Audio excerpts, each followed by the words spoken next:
নমস্কার।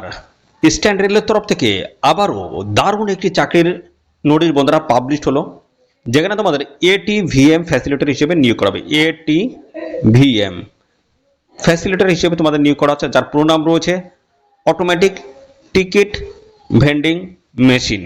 অর্থাৎ বন্ধুরা এখানে তোমাদের কিন্তু টিকিট সেলের কাজগুলো করতে হবে এই মেশিনের সাহায্যে। ওয়ান স্ক্রিন তোমরা দেখে নাও, এরকম টাইপের কিন্তু মেশিন স্টেশনে কিন্তু রয়েছে, সেখানেই তোমাদের কিন্তু কাজটা করতে হবে, টিকিট সেলের কাজ তোমাদের। ঠিক আছে, তো এখানে কিন্তু বন্ধুরা সিলেকশন বেসটা কিন্তু ইজি প্রসেস রয়েছে। ঠিক আছে, আর পাশাপাশি তোমরা কিন্তু একদম বাড়ির কাছাকাছি যে স্টেশন রয়েছে সেই স্টেশনে তোমরা কিন্তু জব পোস্টিং পেয়ে যাবে। আর এখানে বন্ধুরা স্যালারি কিন্তু ভালো তুলতে পারবে। যদি বিজি স্টেশনে পড়ে যাও মিনিমাম কিন্তু 20,000 টাকা পার মান্থ তোমরা কিন্তু তুলতে পারো মিনিমাম। ঠিক আছে, বিজি স্টেশনে যদি পড়ো সেক্ষেত্রে মিনিমাম 20,000 টাকা পার মান্থ, এবং তার থেকে আরও বেশি তোমরা কিন্তু টিকিট সেল করতে পারলে আরও বেশি ইনকাম। পাশাপাশি বন্ধুরা জানিয়ে রাখি, এখানে কিন্তু তোমরা শুধুমাত্র মাধ্যমিক পাস যোগ্যতায় কিন্তু আবেদন করতে পারবে। আমাদের রাজ্যে 23টি জেলা থেকে ছেলে মেয়ে উভয় ক্যান্ডিডেট এখানে অ্যাপ্লাই করতে পারবে। ওকে, আর এখানে আবেদন করার জন্য তোমাদের মিনিমাম বয়স কিন্তু লাগছে 18, আর ম্যাক্সিমাম কিন্তু 40 হোক বা 45 বা 50। ঠিক আছে, যে কোনো এজের প্রার্থীরা তোমরা কিন্তু এখানে অ্যাপ্লাই করতে পারবে। ওকে, যোগ্যতা বললাম কি, মাধ্যমিক পাস যোগ্যতা আবেদন করতে পারবে, কোনো রকমের আইটিআই যোগ্যতা লাগবে না, কোনো রকমের পলিটেকনিক যোগ্যতাও তোমাদের কিন্তু এখানে প্রয়োজন হচ্ছে না। ওকে, একদম বাড়ির কাছাকাছি স্টেশনে তোমরা কিন্তু জব পোস্টিং পেয়ে যাবে। আর এখানে তোমাদের সিলেকশন বেসটা বলে রাখি বন্ধুরা, কোনো রকমের রিটেন এক্সাম কিন্তু তোমাদের এখানে কন্ডাক্ট হচ্ছে না, এবং ইন্টারভিউ কিন্তু এখানে নেই।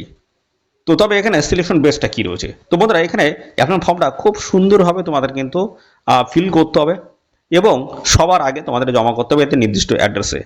ঠিক আছে, সবার আগে যারা জমা করবে তারাই কিন্তু এখানে বন্ধুরা ফাইনালি সিলেকশনটা কিন্তু পেয়ে যাবে। কারণ এখানে সিলেকশনের কিন্তু অন্য কোনো বেস কিন্তু এখানে নেই। যারা নির্ভুলভাবে সবার আগে জমা করবে অ্যাপ্লিকেশন ফর্মটা, তারাই কিন্তু ফাইনালি এখানে জয়েনিং নিতে পারবে। তো চলো বন্ধুরা, এই নিয়োগ সংক্রান্ত কি অফিসিয়াল আপডেট উঠে আসছে এবং কোথা থেকে অফিসিয়াল নোটিশ বন্ধুরা পাবলিশ হয়েছে, লাস্ট ডেট কি রয়েছে, আর কিভাবে অ্যাপ্লিকেশন ফর্মটা ফিল করবে, চলো সমস্ত বিষয়গুলো তোমাদেরকে পরপর আমি দেখিয়ে দিচ্ছি।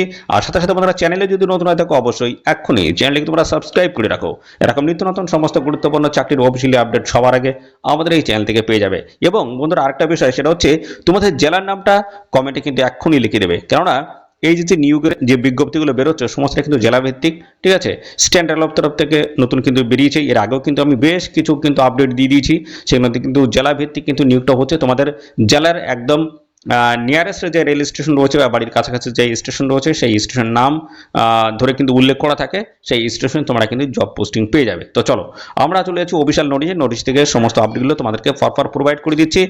আর বন্ধুরা অবশ্যই কিন্তু কমেন্টে তোমাদের জেলার নামটা কিন্তু লিখতে একদমই ভুলবে না। দেখো এখানে বলা হচ্ছে application form for selection of হল কন্ট্রাক্টর অ্যাট, দেখো যে স্টেশনের তরফ থেকে তোমরা এখানে অ্যাপ্লাই করছো সেই স্টেশন নামটা এখানে লিখে দেবে। আর দেখো আসানসোল ডিভিশনের তরফ থেকে এই নিয়োগটা কিন্তু করা হচ্ছে, কোন স্টেশন রয়েছে সেটাও আমি দেখিয়ে দেবো। এর আগে কিন্তু আমি বেশ কিছু আপডেট দিয়েছি, সেখানে কিন্তু একাধিক স্টেশনের তরফ থেকে কিন্তু নিয়োগ করা হচ্ছিল। ঠিক আছে, তো এরকম কিন্তু নিয়মিত আপডেট আসছে জেলা ভিত্তিক, তোমাদের নিয়ারেস্ট স্টেশন ভিত্তিক তোমরা কিন্তু এখানে অ্যাপ্লাই করতে পারবে। তো চলো প্রথমে দেখো এখানে তোমাদের নামটা কিন্তু লিখতে হবে, ক্যাপিটাল লেটারে এই জায়গাটা তোমাদের নামটা লিখতে হবে। তারপরে দেখো 2 নম্বর রয়েছে বাবার নামটা, এই ঘরটাই লিখে দেবে। তারপরে মোবাইল নাম্বারটা এই ঘরটা তোমরা দেবে। রেসিডেন্সিয়াল অ্যাড্রেস তোমরা কিন্তু এই জায়গাটা ফিল করে দেবে, অর্থাৎ স্থায়ী বাসিন্দার যে অ্যাড্রেসটা রয়েছে ঠিকানা রয়েছে সেটা কিন্তু প্রপারভাবে এখানে লিখে দেবে। ভিলেজ, পোস্ট অফিস থেকে শুরু করে PS, police station, district, pin সমস্তটা পরপর কিন্তু ফিল করে দেবে। আর এই জায়গাটা দেখো রিসেন্ট পাসপোর্ট সাইজের ফটো তোমরা কিন্তু অ্যাটাচ করে দেবে। ওকে, দেখো পরবর্তীতে বলেছে অ্যাড্রেস প্রুফ হিসেবে তোমাদের যেটা দিতে হবে সেটা হচ্ছে Aadhaar card, voter card, driving licence, passport, যে কোনো একটি ডকুমেন্টস দিলে কিন্তু হবে, সেটা কিন্তু জেরক্স করে সেলফ অ্যাটেস্ট করে এই অ্যাপ্লিকেশন ফর্মের সাথে কিন্তু অ্যাটাচ করে দিতে হবে। ঠিক আছে, কোন ডকুমেন্ট দিচ্ছ সেটা কিন্তু লিখে দেবে। তারপরে রয়েছে 6 নম্বরে ওয়েদার ডুইং এনি জব, তোমরা কি এর আগে কোনো জায়গায় কাজ করেছো এরকম টাইপের, যদি করে থাকো ইয়েস, যদি না করে থাকো নো। ওকে, তারপর হচ্ছে যদি করে থাকো তার ডিটেলসটা কিন্তু ফিল করতে হবে। এর 7 নম্বরে দেখো ডেট অফ বার্থ, তোমাদের কিন্তু জন্ম তারিখ দিতে হবে, অর্থাৎ তোমাদের মাধ্যমিকের যে অ্যাডমিট বার্থ সার্টিফিকেট রয়েছে সেখানে যে ডেট অফ বার্থটা রয়েছে সেটা দিতে পারো, অথবা তোমাদের DOB date of birth certificate যেটা রয়েছে সেখানে যে ডেট অফ বার্থ রয়েছে সেটা দিতে পারো, যে কোনো একটির দিলেই কিন্তু হবে। ওকে, এবং তার যে ডকুমেন্টসটা রয়েছে সেই ডকুমেন্টসটা কিন্তু জেরক্স করে সেলফ অ্যাটেস্টেড করে অ্যাপ্লিকেশন ফর্মের সাথে কিন্তু অ্যাটাচ করে দিতে হবে। 8 নম্বর রয়েছে এডুকেশনাল কোয়ালিফিকেশন, অবশ্যই তোমাদের কিন্তু এখানে মাধ্যমিকের অ্যাডমিট বা সার্টিফিকেট তোমরা এখানে প্রোভাইড করে দেবে, যে কোনো একটি প্রোভাইড করলেই কিন্তু হবে।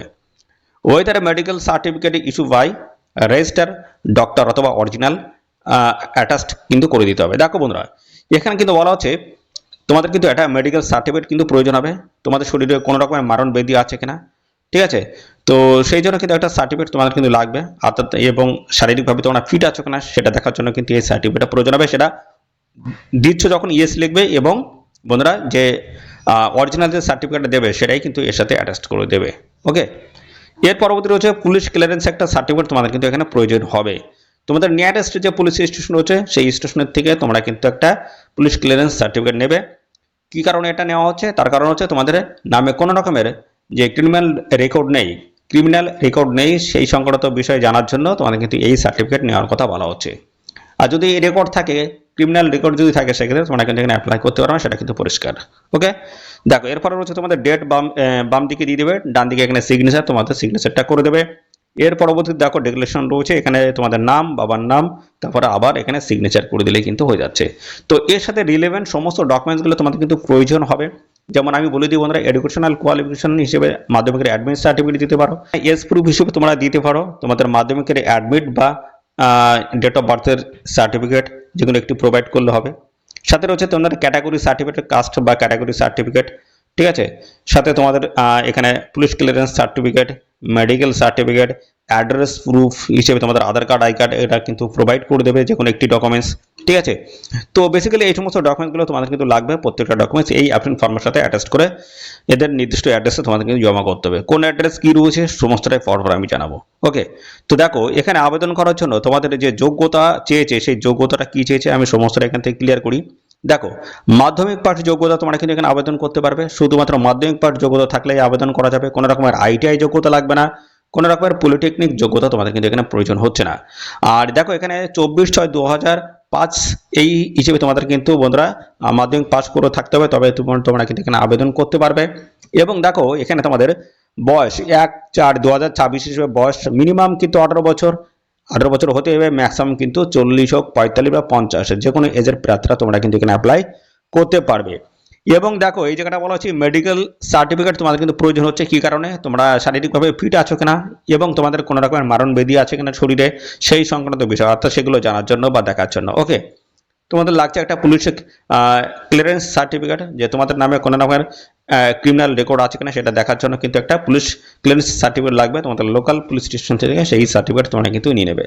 ওকে, তো দেখো এই অফিসিয়াল নোটিশটি বন্ধুরা কোথা থেকে পাবলিশ হচ্ছে সমস্ত বিষয়গুলো আমি পরপর ক্লিয়ার করে দিই। দেখো নোটিফিকেশন স্ট্যান্ড রেলের তরফ থেকে এই নতুন নিয়োগ বিজ্ঞপ্তি বন্ধুরা, যেটা বলা হচ্ছে কাকবেড়া, এবং দেখো AC3 স্টেশন রয়েছে, ক্যাটাগরি স্টেশন, এবং খারজুয়াশা অ্যান্ড বাঙ্কা, এই যে স্টেশন এখানেই তোমাদের কিন্তু পোস্টিংটা হয়ে যাবে, ঠিক আছে।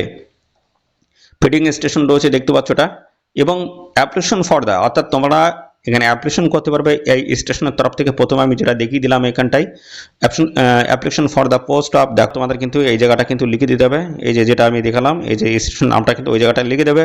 এবং দেখো এখানে তোমাদের কমিশন ভিত্তিতে কিন্তু এখানে তোমাদের মুদ্রা ইনকামটা হবে, দেখতে পাচ্ছ এখানে সেলস টার্নওভার রয়েছে, কমিশন ডান দিকে রয়েছে, এটি কমিশন। 1 টাকা থেকে 15,000 টাকার টিকিট যদি সেল করো 15% রয়েছে, ঠিক আছে। এবং 15,001 টাকা থেকে শুরু করে 50,000 পর্যন্ত এখানে 12% তোমাদের কমিশন রয়েছে। এই কমিশন বেসিসে তোমাদের কিন্তু এখানে ইনকামটা হবে। ওকে, যত বেশি টিকিট তোমরা সেল করবে সেইভাবে তোমাদের ইনকামটা হবে। এবার দেখো বন্ধুরা, তোমরা কোন অ্যাড্রেসে পাঠিয়ে আবেদন করবে সেটা আমি দেখিয়ে দিচ্ছি, দেখে নাও। এদের অফিসিয়াল সাইট থেকে তোমরা কিন্তু অফিসিয়াল যে অ্যাপ্লিকেশন ফর্ম রয়েছে সেটা কিন্তু তোমরা ডাউনলোড করতে পারবে, ঠিক আছে। ডাউনলোড করার পরে তোমরা কিন্তু খুব সুন্দরভাবে ফিল করবে। আর এই অফিসিয়ালি যে PDF যদি তোমরা দেখতে চাও বা অ্যাপ্লিকেশন ফর্মটা যদি তোমরা দেখতে চাও, সেক্ষেত্রে অবশ্যই এখনই কমেন্ট করো। ম্যাক্সিমাম ক্যান্ডিডেট যদি কমেন্ট করো সেক্ষেত্রে কিন্তু আমাদের টেলিগ্রাম চ্যানেলে এই অ্যাপ্লিকেশন ফর্মের PDFটা আমি কিন্তু প্রোভাইড করে দেবো। ওকে, দেখো বন্ধুরা এখানে তোমাদের কিন্তু এদের এই অ্যাড্রেসে সমস্ত ডকুমেন্টস পাঠিয়ে আবেদন করতে হবে। অ্যাড দেখতে পাচ্ছ এখানে divisional commercial manager DRM's office stand railway Asansol, দেখতে পাচ্ছ এই অ্যাড্রেসে তোমাদের কিন্তু পাঠিয়ে আবেদন করতে হবে। এখানে দেখতে পাচ্ছ লাস্ট ডেট রয়েছে 11ই মে 2026 হচ্ছে লাস্ট ডেট, এই সময়ের মধ্যে আবেদন কমপ্লিট করে দিতে হবে। সকাল 11টা থেকে দেখতে পাচ্ছ এখানে তোমাদের বিকাল 5টা পর্যন্ত তোমরা কিন্তু এখানে সাবমিট করতে পারবে। এদের নির্দিষ্ট লোকেশনে গিয়ে তোমাদের কিন্তু জমা করতে হবে। এই হচ্ছে এদের অ্যাড্রেস। আরও বিস্তারিত জানতে বা কোনো বিষয় যদি তোমাদের অসুবিধা হয় সেই ক্ষেত্রে জানার জন্য এদের এই যে অফিসের যে অ্যাড্রেসটা রয়েছে সেই অ্যাড্রেসে গিয়ে তোমরা কিন্তু জানতে পারবে।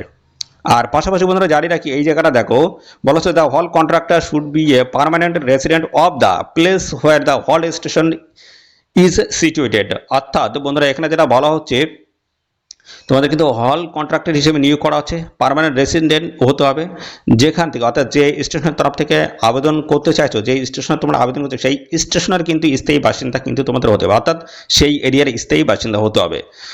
The resident should be treated as a local resident if it is located within the same district in which the station of located। অর্থাৎ বন্ধুরা এখানে কিন্তু যে স্টেশনের তরফ থেকে আবেদন করবে সেই ডিস্ট্রিক্টের স্থায়ী তোমাদের কিন্তু বাসিন্দা হতে হবে, অর্থাৎ যে ডিস্ট্রিক্টের তরফ থেকে এই অফিসিয়াল বিজ্ঞপ্তি বন্ধুরা পাবলিশ হচ্ছে সেই ডিস্ট্রিক্টের যে নিয়ারেস্ট যে তোমাদের বাড়ির কাছাকাছি যে স্টেশন হচ্ছে সেই স্টেশনে স্থায়ী বাসিন্দা হলেই তবেই তোমরা কিন্তু এখানে অ্যাপ্লাই করতে পারবে। তো এই হচ্ছে ওভারঅল বন্ধুরা সমস্ত বিষয়। তো এখানে অবশ্যই তোমরা কিন্তু আবেদন করবে, আর এখানে কিন্তু একটা সিকিউরিটি ডিপোজিট মানি তোমাদের কিন্তু রাখতে হবে। কি কারণে? যেহেতু এখানে সমস্ত টাইপের ইলেকট্রনিক্স যে সমস্ত গেজেটগুলো আছে সেগুলো তোমাদের কিন্তু দেওয়া হবে, তো সেই জন্য কিছু টাকা তোমাদের কিন্তু রাখা হবে তোমাদের কাছ থেকে। তো যখন তোমরা কাজ ছেড়ে দেবে সে টাকা কিন্তু রিটার্ন করে দেওয়া হবে। তো ভালো একটা স্যালারি তোমরা কিন্তু পাবে, মিনিমাম 20,000 টাকা পার মান্থ কিন্তু একটা স্যালারি এখান থেকে তুলতে পারবে। আর পাশাপাশি এখানে কোনো রকমের রিটেন এক্সাম কিন্তু কন্ডাক্ট হচ্ছে না, কোনো রকমের ইন্টারভিউ নেই, কোনো রকমের এখানে পরীক্ষার কিন্তু ঝামেলা কিন্তু থাকছে না। ঠিক আছে, শুধুমাত্র খুব সুন্দরভাবে অ্যাপ্লিকেশন ফর্মটা তোমরা ফিল করে সমস্ত ডকুমেন্টস অ্যাটাচ করে এদের অ্যাড্রেসে পাঠিয়ে দাও সবার আগে। যত তাড়াতাড়ি তোমরা পাঠাবে তত তাড়াতাড়ি তোমাদের কিন্তু এখানে সিলেকশনটা হয়ে যাবে। ওকে, তো এই হচ্ছে সমস্ত বিষয় বন্ধুরা। আর এরকম নিত্য নতুন সমস্ত আপডেট কিন্তু আসছে, তো সেই সমস্ত আপডেটগুলো জানার জন্য অবশ্যই এক্ষুনি আমাদের চ্যানেলটিকে সাবস্ক্রাইব করে রাখো। আর এই ভিডিওটি তোমাদের প্রিয় যে সমস্ত বন্ধু বান্ধব রয়েছে তাদের মধ্যে শেয়ার করে দাও। তো আজকে এই ভিডিওটি এই পর্যন্ত, পরবর্তী আরও একটি নতুন ভিডিওতে তোমাদের সাথে দেখা হবে। ধন্যবাদ।